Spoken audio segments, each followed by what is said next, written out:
Dziś przedstawię wyjątkową sytuację, która poruszy ważny dla każdego z nas temat, czyli ceny i dostępność mieszkań w kontekście dużej zmiany w prawie, o której to zmianie media nie piszą wcale albo często piszą w sposób bardzo uproszczony.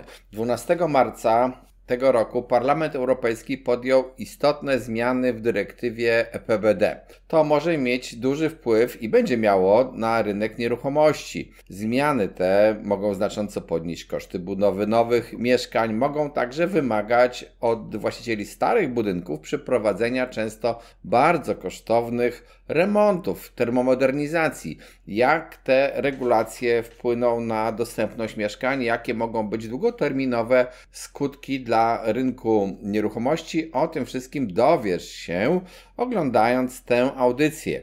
Ale jeżeli interesujesz się rynkiem nieruchomości, trendami i prawem, to subskrybuj nasz kanał. W komentarzach dzielcie się swoimi sugestiami dotyczącymi nowych tematów. Wasze opinie są dla nas cenne, po prostu pomagają tworzyć taki program, jaki chcecie oglądać. A jeżeli szukacie więcej informacji i chcielibyście pogłębić swoją wiedzę o obrocie nieruchomościami, odwiedźcie naszą stronę symen24.pl. Tam znajdziecie wersje pełne audycji oraz szeroką gamę kursów, dodatkowe wykresy, dodatkowe informacje. Zapraszam do oglądania tej strony, a tymczasem w filmie wyjaśniam, kiedy zmiany mają wejść w życie i czego dotyczą. Dlaczego wprowadzono te zmiany? Bardzo ważna sprawa, nowa definicja budynek bezemisyjny, bo większość budynków w Polsce może nie podlegać tej definicji.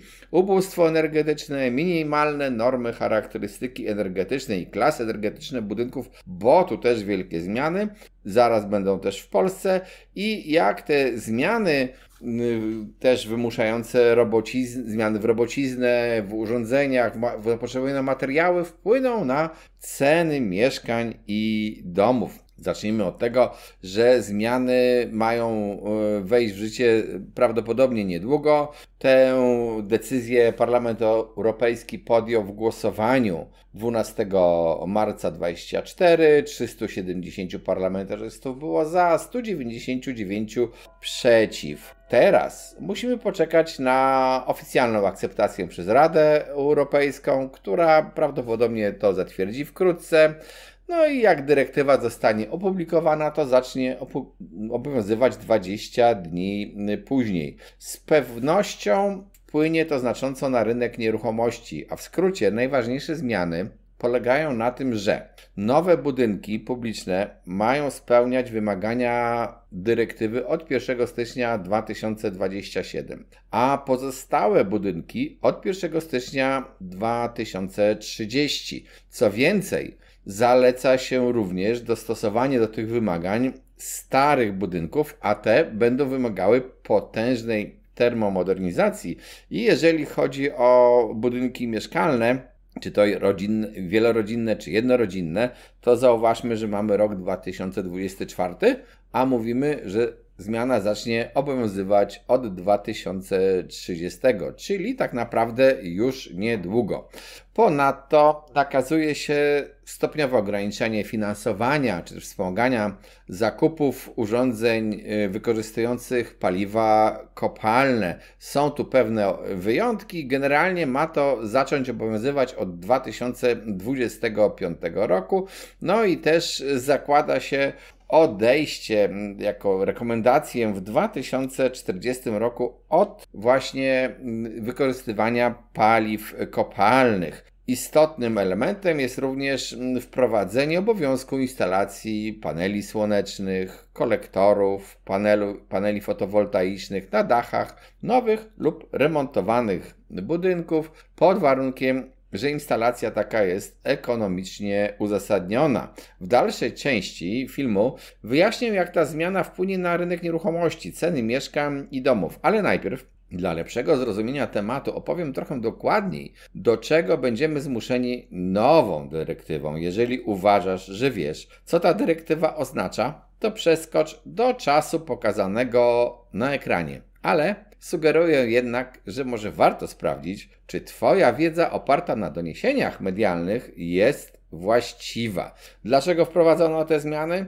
Głównie dlatego, że Unia i pewnie słusznie uważa, że niezbędna jest dekarbonizacja i trzeba tę dekarbonizację przyspieszyć. Zgodnie z obowiązującymi normami w Unii prawie 75% zasobów budynkowych jest nieefektywna energetycznie, a 85 do 95% tych budynków, tak szacuje Unia, będzie nadal stało w 2050 roku i przy obecnym tempie dekarbonizacja sektora budowlanego musiałaby trwać kilkaset lat. Wobec tego Unia nacisnęła pedał gazu i też wprowadziła od razu nową taką definicję bardzo ważną budynku bezemisyjnego.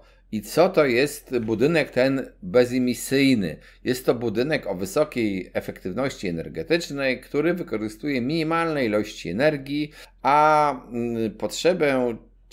tą energię potrzebną czerpie wyłącznie z odnawialnych źródeł. Do 2030 roku standard ten ma być wymagany dla gruntownie remontowanych budynków, a po 2050 roku wszystkie budynki mają spełniać te kryteria. Nie zostało powiedziane, co to jest ta gruntowna renowacja, ale to zostawmy, bo to nie jest najistotniejsze. Ważne jest to, że wprowadzono też taką zasadę, że na przykład w Polsce całkowite zużycie energii pierwotnej w nowym budynku bezemisyjnym musi być zgodne z maksymalnymi progami.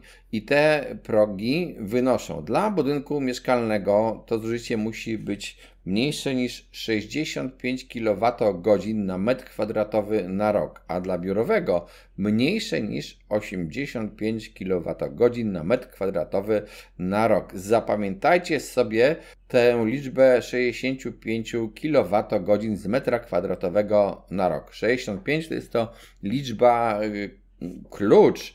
Jak to wygląda dziś w Polsce? Dzisiejszy zasób, tak patrząc się na dane historyczne i typowe, to oczywiście te budynki są bardzo różne. Mamy budynki z lat 80., takie, które przeszły termomodernizację już w XXI wieku, takie, które nie przeszły.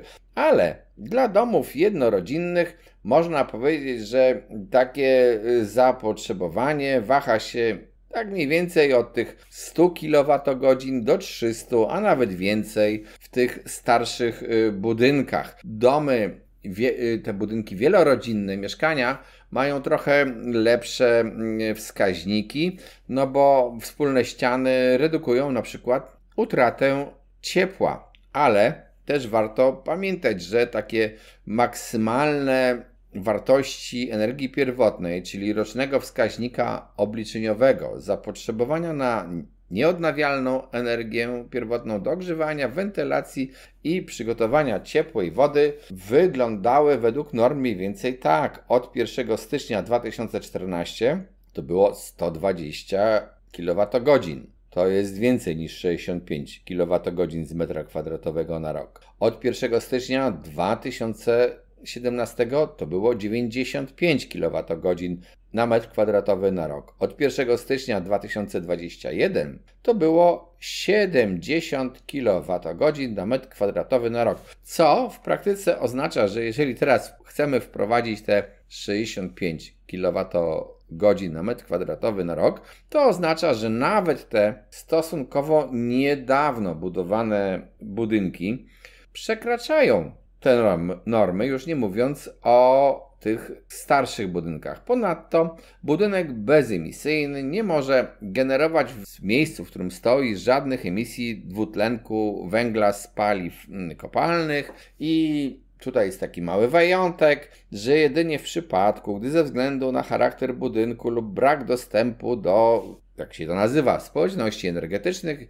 działających w zakresie energii odnawialnej lub jakichś systemów ciepłowniczych, chłodniczych, spełnienie tego warunku nie byłoby technicznie wykonalne, to można się, już tak mówiąc po polsku, troszeczkę wspomóc. Co to oznacza? Że na przykład jeżeli instalujesz sobie pompę ciepła, która nie zawsze jest do końca wydajna, to możesz się wspomóc tym właśnie piecem na paliwo kopalne. Wprowadzono też taki postulat walki z ubóstwem energetycznym. Ludzi trzeba wspierać, to oznacza po prostu dotacje. Ale to ubóstwo energetyczne jak jest duże. No i były jakieś takie badania, które mówią, że na przykład w Polsce, szczególnie w tych małych miastach, to co 8 mieszkaniec dotknięty jest ubóstwem energetycznym. Sądzę, że te badania będą teraz coraz bardziej intensywnie robione. Ponadto też wprowadzono minimalne normy charakterystyki energetycznej. Budynki będące własnością instytucji publicznych oraz takie budynki niemieszkalne będące własnością instytucji niepublicznych muszą osiągnąć klasę energetyczną F do 1 stycznia 2027, a klasę E od 1 stycznia 2030 dla budynków mieszkalnych. Ta klasa F obowiązuje od 1 stycznia 2030, a klasa E od 1 stycznia 2033. I teraz przypomnijmy sobie, co to są te klasy energetyczne, żebyśmy mogli to dobrze zrozumieć. No, w Polsce podstawowy problem na dzień dzisiejszy to jest to, że nie mamy jeszcze klas budynków energetycznych oznaczonych literowo, ponieważ dotychczasowe świadectwa energetyczne w Polsce wydawane są w trochę innym systemie niż w Unii Europejskiej. Trzeba pamiętać jednak, że te stare świadectwa mają 10-letnią ważność, więc konieczne będzie zapewne wprowadzenie jakiegoś systemu umożliwiającego, nazwijmy to, proste i darmowe przekształcenie starego świadectwa w nowe, bo w przeciwnym razie obywatele będą niezadowoleni, że muszą zapłacić znów za coś, za co zapłacili na przykład 3 miesiące temu. W dodatku te klasy energetyczne są od A do G. I ta klasa G to jest ta taka najgorsza klasa, w ogóle najniższa efektywność w tych budynkach. To jest ileś tam procent budynków w Polsce i teraz musimy te wszystkie budynki podnieść do klasy F, a potem do klasy E, która też jest ta klasa E określona jako klasa poniżej średniej efektywności energetycznej. I te budynki takie w klasie E mogą wymagać dodatkowej izolacji lub modernizacji systemów ogrzewania albo chłodzenia. Klasyfikacja ta tak naprawdę pozwala tym, którzy kupują mieszkania, domy, zrozumieć, z czym mają do czynienia i może ta klasyfikacja literowa będzie trochę bardziej przejrzysta i trochę łatwiej zrozumiała niż te świadectwa energetyczne, które do tej pory obowiązują w Polsce.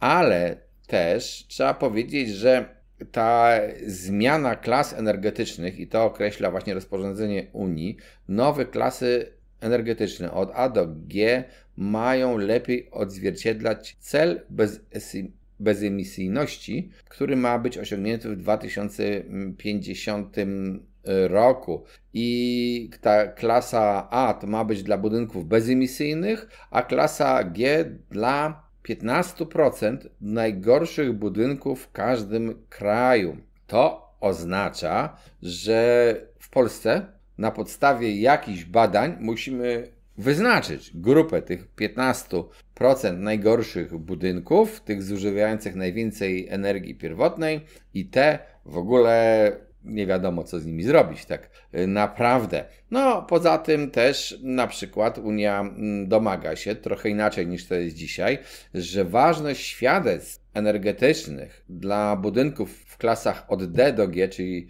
D, E, F, G, tych najniższych klasach, chociaż ta klasa D to jest tak naprawdę niby średnia klasa energetyczna i budynki to są spełniające podstawowe standardy izolacji i standardów grzewczych, te świadectwa mają być ważne tylko 5 lat. No, jest to jakieś uzasadnione nawet, bo po prostu chcą badać te ciągle najgorsze budynki. Ma być też zwiększona wiarygodność świadectw energetycznych, mają być kontrole przeprowadzane na miejscu i też badać jakość tych audytów. Poza tym też zostanie rozszerzony obowiązek posiadania świadectw energetycznych. Mają być teraz wymagane także dla budynków poddawanych znaczącym renowacjom, nowych umów najmu i do wszystkich budynków publicznych. Informacje o klasie energetycznej muszą być prezentowane we wszystkich ogłoszeniach. Będą też bazy danych z tymi świadectwami. Co to oznacza dla rynku nieruchomości i budownictwa? I może zacznę najpierw od tego, że opowiem o kosztach termomodernizacji i o patologiach, które się pojawiają, bo to wszyscy wiemy, że pojawiają się. Termomodernizacja, obejmuje szereg działań. Przede wszystkim, jeżeli budynek ma zimne przegrody, zimne okna, zimne ściany, zimny dach, deszcz przemarza od piwnicy, a już najtrudniej, to trzeba zadbać o poprawienie tego, żeby ściany, przegrody nie były tak zimne. Czyli po prostu trzeba obłożyć to izolacją, trzeba być może wymienić okna. Są to bardzo kosztowne prace. Ponadto w dalszej kolejności trzeba pomyśleć o źródle ogrzewania tego budynku, źródłach energii. Trzeba pomyśleć o tym, czy instalacja, ta stara na przykład w budynku jest dobra. To kolejne prace. I ja widziałem takie oszacowania, gdzie mówią ludzie, że taki remont, taka termomodernizacja kosztuje od 100 do 200 tysięcy złotych. Ale dla budynku jednorodzinnego, ale powiedziałbym tak, że to nie są miarodajne dane, bo to może kosztować nawet więcej. Też nie wiemy, jak duży budynek i tak dalej. W każdym razie to nie są kwoty takie bagatelne, które łatwo jest z dnia na dzień wytrząsnąć sobie z rękawa, jeżeli ktoś tych pieniędzy nie ma. Mówi się, że po tej termomodernizacji nastąpią duże oszczędności w zużyciu energii, i to pozwala na zwrot poniesionych nakładów. Szacuje się też, że w Polsce około 37% zamieszkałych budynków mieszkalnych wybudowanych przez 1970 jest idealnym kandydatem do termomodernizacji, ale tak naprawdę w świetle tego, co powiedziałem wcześniej, o tym, do jakiego standardu tej bezemisyjności, tej energii pierwotnej, tych 60, przypominam, kilowatogodzin z metra kwadratowego przez rok budynku, mamy dojść, i tego, jakie nawet niedawno obowiązywały normy, to znaczy, że w zasadzie znakomita większość budynków wymaga jakiejś termomodernizacji. Są też programy, które nawet będzie chyba trochę rząd zmieniał, umożliwiające dofinansowanie tych prac. I tutaj trzeba powiedzieć, że niestety też mamy do czynienia, nazwijmy to, z patologią, bo na rynku pojawiły się firmy, które niemalże, można powiedzieć, jak komiwojażer, chodzą od domu do domu i mówią: proszę Państwa, to tak przenośni mówię oczywiście, zróbcie sobie termomodernizację, my Wam to wszystko ułatwimy, pomożemy sporządzić wniosek. Nawet jak sporządzicie ten wniosek, to czytałem w prasie akurat, bo takiego przypadku na żywo nie widziałem, to Wam damy pieniądze jakieś, wpłacicie, jeżeli tylko wystąpicie z tym wnioskiem. I teraz jakość takich działań może być lepsza lub gorsza, bo mogą też w ramach pogoni za zyskiem po prostu chcieć zainstalować gorsze urządzenia, a zrobić kosztorys na maksymalnie dostępną możliwą dotację. Zobaczymy, jak to będzie rozliczane. Wiemy, że było do tej pory czasami nie najlepiej, może teraz będzie lepiej.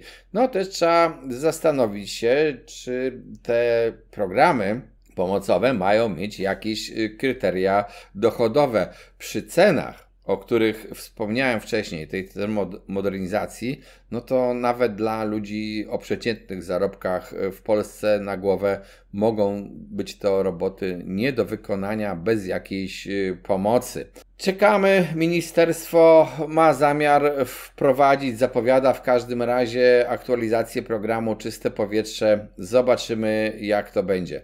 Ale mamy do czynienia, pamiętajmy, jeszcze z jednym efektem. Jeżeli te pieniądze wpłyną i te pomocowe pieniądze będą, a takie będą, to jest to jakaś dotacja. Dotacja powoduje też nagły wzrost czy zainteresowanie kupnem jakichś urządzeń, materiałów, wykonaniem jakichś robót, czyli również na robociznę.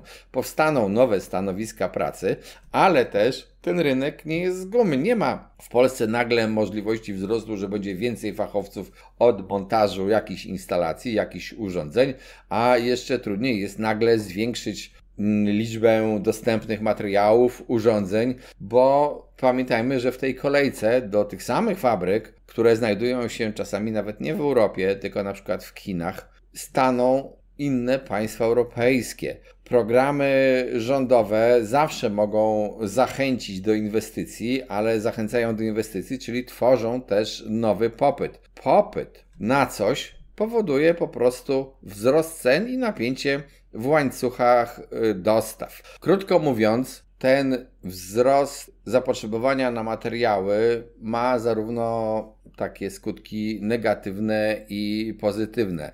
Na pewno prowadzi do wzrostu cen, bo przecież podaż nie rośnie skokowo, nie jest tak łatwo uruchomić. Może doprowadzić do opóźnienia w realizacji różnych projektów budowlanych, właśnie ze względu na trudniejszą dostępność do materiałów i robocizny, skoro na przykład te wszystkie budynki już niedługo będą musiały być obwieszone, można tak powiedzieć w uproszczeniu, panelami fotowoltaicznymi. Poza tym taki wzrost zawsze zapotrzebowania na coś zawsze kończy się i tym, że zmniejsza się jakość, bo rośnie presja czasu, rośnie deficyt robocizny, firmy będą zmuszane do zatrudniania mniej doświadczonych pracowników, co może wpłynąć na jakość. Z drugiej strony oczywiście można powiedzieć też, że taki zwiększony popyt i te dotacje budzą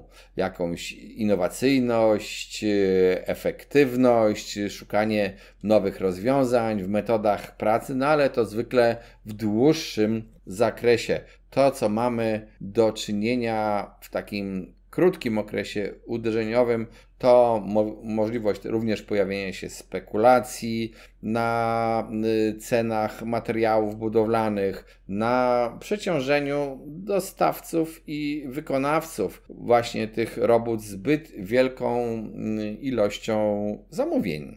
Spowoduje też zwiększenie importu, no bo jeżeli nie mamy czegoś u nas w kraju, no to będziemy to importować. No i teraz jest pytanie skąd? Najczęściej pewnie będziemy to importować z Chin. Jak to wszystko może wpłynąć na rynek mieszkań i domów? Już trochę powiedziałem, że po pierwsze ten skokowy wzrost kosztów remontów i budowy, nagły wzrost zapotrzebowania na materiały, robociznę, urządzenia znacząco może zwiększyć koszty budowy i remontu domów. To może doprowadzić do wzrostu cen, jakie będą ludzie oczekiwali za odremontowane nieruchomości, czy też wzrost kosztów budowy również wpływa na postawę deweloperów. Przecież oni nie mogą dopłacać do produkcji tych budynków, bo to byłoby zupełnie bez sensu.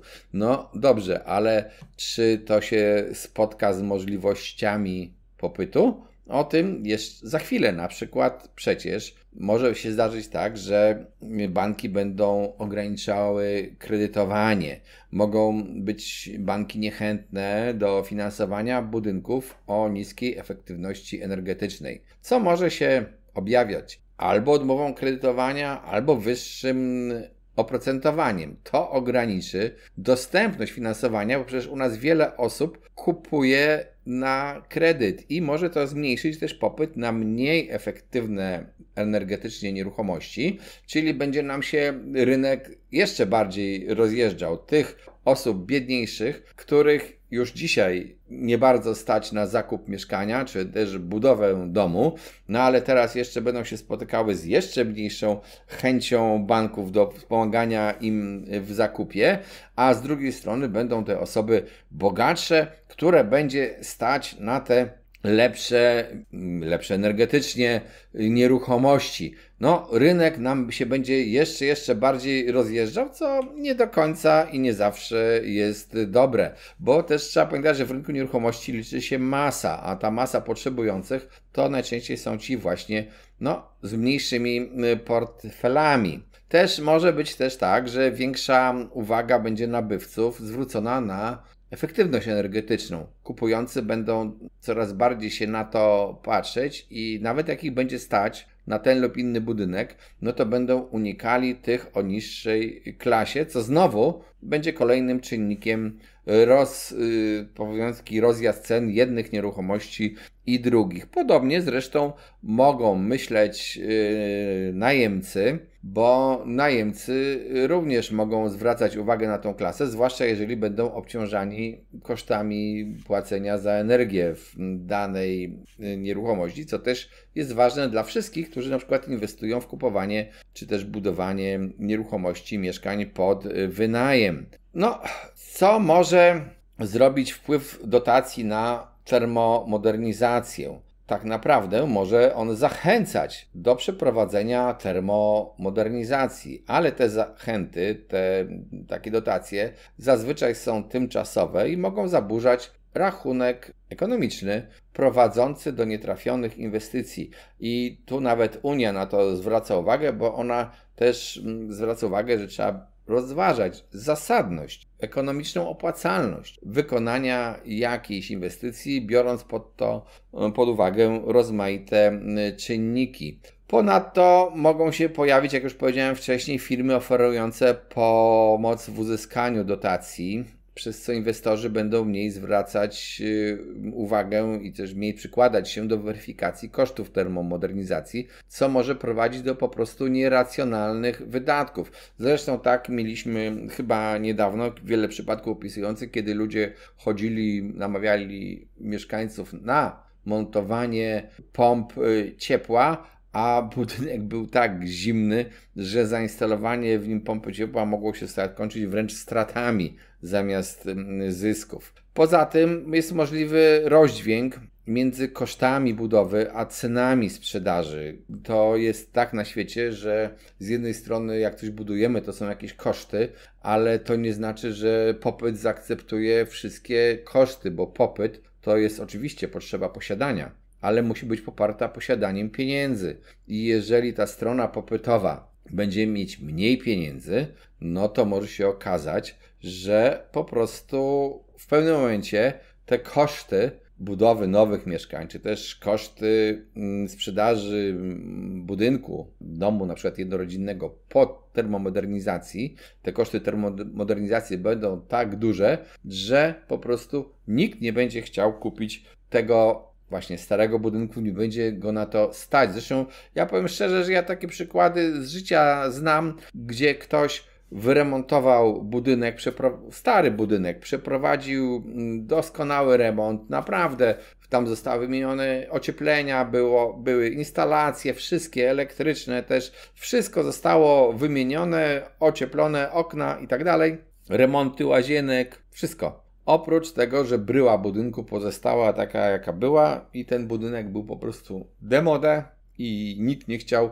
za ten budynek zapłacić, czy też nikt nie chce za ten budynek zapłacić takiej ceny, która by odzwierciedlała nakłady sprzedających na jego wyremontowanie, a miejsce też nie jest jakieś takie najbardziej cenne i tak naprawdę ten budynek można było sprzedać spokojniej w stanie właśnie przed remontem, bo by sobie wtedy go ktoś kupił, miałby już dom, zaspokoiłby swoją potrzebę mieszkania w domu, posiadania działki, a ten budynek by sobie po prostu remontował. A tutaj tak ogromne nakłady na na remont tego domu spowodowały, no praktycznie prawie budowa od nowa, to spowodowały, że budynek trafił do kategorii nieruchomości, no trudno sprzedawalnych, w każdym razie nie po kosztach, raczej poniżej kosztów, tak można by to powiedzieć. Takie coś, te wszystkie zdarzenia mogą wywołać potencjalny kryzys na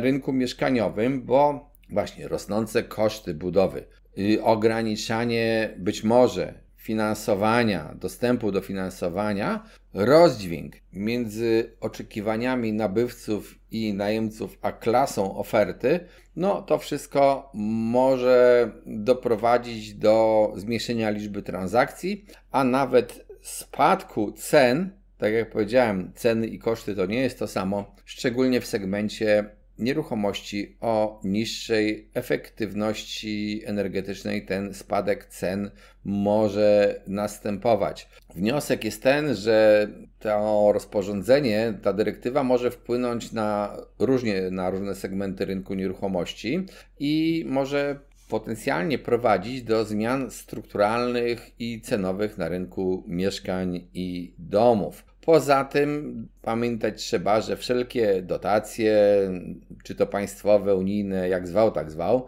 mogą mieć znaczący wpływ zarówno na gospodarkę, jak i na rynek nieruchomości. To mogą być oczywiście plusy, ale mogą być też minusy. Jakie są plusy? No, dla gospodarki na pewno jest to stymulacja wzrostu gospodarczego, wsparcie dla nowych innowacji, zmniejszenie bezrobocia, wsparcie sektorów, które są powiedzmy kryzysowe. Minusami to jest przede wszystkim zaburzenie konkurencji. Nieodpowiednio ukierunkowane dotacje mogą faworyzować pewne firmy czy też pewne działania kosztem innych, zaburzając naturalną konkurencję na przykład między technologiami na rynku, już nie wspominam o firmach. Poza tym, jeżeli firmy uzależniają się od wsparcia państwowego, to mogą zaniedbywać potrzebę samodzielności finansowej i innowacji, czyli jak mówimy, z jednej strony dotacje wspierają innowacje, ale mogą również je hamować. Poza tym też oczywiście mamy do czynienia z takim niewłaściwym wykorzystaniem środków. Każda dotacja powoduje istnienie ryzyka marnotrawstwa i nieefektywnego wykorzystania środków publicznych, a czasami system kontroli efektywności wykorzystania tych środków może być bardzo skomplikowany, bardzo długi, co znowu może zniechęcać do korzystania z tych dotacji.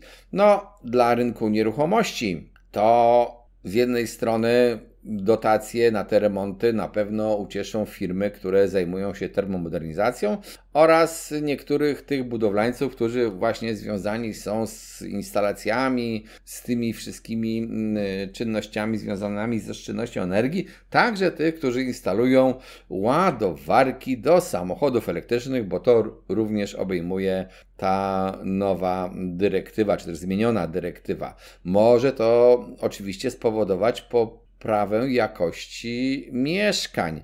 No, na pewno dotacje i wykorzystanie dotacji będzie sprzyjało mniejszemu zużyciu energii. Czy mniejszym kosztom? To już nie jest takie jednoznaczne. To też już powiedziałem w filmie dlaczego. Czy znowu jak będzie ze zwiększeniem dostępności mieszkań? No może to być akurat minusem, bo może się okazać, że po prostu koszty budowy nowych mieszkań są tak duże, że ludzi na nie nie stać, czy też nie bardzo stać, a dotyczy to również, przecież te prace będą dotyczyły również tych zapowiadanych przez obecny rząd budynków komunalnych, które mają być niby budowane przez samorządy, ale będą po prostu znacząco droższe. Poza tym minusami dotacji jest sztuczne pompowanie cen. Może to też powstać jakiś nierówny dostęp do dotacji, bo zobaczymy zresztą, jak będzie ten dostęp robiony i czy to dostaną wszyscy, czy też będzie jakieś konkretne kryterium dochodowe. Na to musimy poczekać. Dotacje państwowe mogą mieć znaczący wpływ na rozwój gospodarki i rynek nieruchomości, ale ważne jest, żeby były dobrze zaplanowane, ukierunkowane i monitorowane, aby zminimalizować potencjalnie negatywne skutki tego, jak to wpływa na społeczeństwo, na rynek właśnie nieruchomości. Co można powiedzieć? Tak ogólnie ja sądzę, że zadziwia mnie trochę cisza dotycząca tej dyrektywy. Wszyscy tak żeśmy przeszli nad nią cicho, w milczeniu. Ona gdzieś, ta dyskusja nad tym zginęła w powodzi pewnie relacji z różnych komisji sejmowych, czy też ze strajku rolników, które zresztą dotyczą bardzo podobnych spraw. Tam też ten strajk rolników w jakiś sposób, może nie w całości, ale w części dotyczy również właśnie spraw związanych z korzystaniem z energii i z ochroną klimatu. Oczywiście ochrona klimatu jest potrzebna i nie można mówić, że nie można chronić klimatu. To trzeba robić, ale to trzeba robić z głową. I czy takie nagłe przyspieszenie w Unii jest dobre? Jak ono wpłynie na rynek? To starałem się Wam naświetlić, że tych wpływów może być wiele. W każdym razie może być to wzrost kosztów. Na ile to będzie rekompensowane dotacjami, to musimy jeszcze chwilę poczekać, żeby się dowiedzieć o szczegółach. Na rynek nieruchomości oczywiście mają też wpływ inne działania, polityków, ale też chociażby banków, które ustalają stopy procentowe. Wiele takich czynników jest, demografia na przykład. Niemniej jednak trzeba powiedzieć, że takie ostre postawienie sprawy tych wymagań energetycznych, a na tym się może nie skończyć, bo to nie jest powiedziane, że jest ostatni krok na drodze do 2050 roku, to wskazuje na to, że jeżeli na przykład dzisiaj kupujesz jakąś nieruchomość, to warto zwrócić uwagę już dzisiaj. Jeżeli kupujesz, to musisz pamiętać, że może za 5-6 lat będziesz chciał sprzedać. To zastanów się, w jakim budynku kupujesz to mieszkanie. Zastanów się też, jaki budynek masz zamiar wybudować, jeżeli chcesz sobie budować dom, bo patrząc się na te wszystkie wymagania, to tak naprawdę wchodzą one już niedługo. Jeżeli interesujesz się rynkiem nieruchomości, trendami i prawem, to subskrybuj ten kanał. W komentarzach dzielcie się swoimi sugestiami dotyczącymi nowych tematów. Wasze opinie są dla nas bardzo cenne i pomagają nam kształtować takie audycje, których Wy chcecie słuchać. Więcej informacji, więcej wiedzy na stronie symen24.pl. Tam są te audycje z jakimiś dodatkowymi danymi, wykresami, różnymi informacjami. Tym więcej, tym wzbogacone, czego nie możemy zmieścić na kanale YouTube. Zapraszam do naszych kolejnych programów. Cześć, trzymajcie się.